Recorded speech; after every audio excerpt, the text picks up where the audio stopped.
AP పోలీసుల తీరుపై మండిపడ్డారు మాజీ మంత్రి విడుదల రజని. పోలీసులు రౌడీలు గూండాల్లా వ్యవహరిస్తున్నారని ఆరోపించారు. చిలకలూరిపేట డీఎస్పీ తన్ను డీఫేమ్ చేశాడని అన్నారు. పరువు నష్టం దావా వేస్తానని హెచ్చరించారు. అలాగే మానవ హక్కుల సంఘంతో పాటు మహిళా కమిషన్ ని కూడా ఆశ్రయిస్తానని విడుదల రజని తెలిపారు. పోలీసులు గూండాల్లా ప్రవర్తిస్తున్నారు. పోలీసులు పచ్చ డ్రెస్ వేసుకున్నటువంటి ఒక రౌడీల్లా ప్రవర్తిస్తున్నారు. ఈ పోలీసులకు చెప్తా ఉన్నా, మీ మీద మీరు ఇలాంటి ఇల్లీగల్ కేసులు పెట్టి మా వాళ్ళని ఇల్లీగల్ డిటెన్షన్ చేస్తూ మీరు రాత్రి పగలు పెడుతున్నటువంటి ఇబ్బందులకు ఖచ్చితంగా దీని మీద నేను న్యాయ పోరాటం చేస్తున్నా. డిఎస్పీ గారు మీకు కూడా చెప్తా ఉన్నా, ఏదేదో అనుకుంటున్నారు కదా, మీరు చేసింది తప్పు.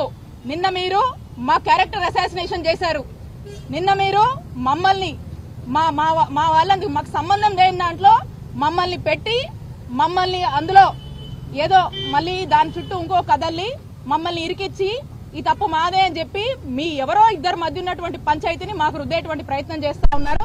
మీకు చెప్తా ఉన్నా, దీని మీద నేను డిఫర్మేషన్ వేస్తాను. దీని మీద నేను అవసరమైనటువంటి నాకున్న ఆప్షన్స్ అన్ని ఎక్స్ప్లోర్ చేసి హ్యూమన్ రైట్స్ కి వెళ్తాను, నేషనల్ ఉమెన్ కమిషన్ కి వెళ్తాను.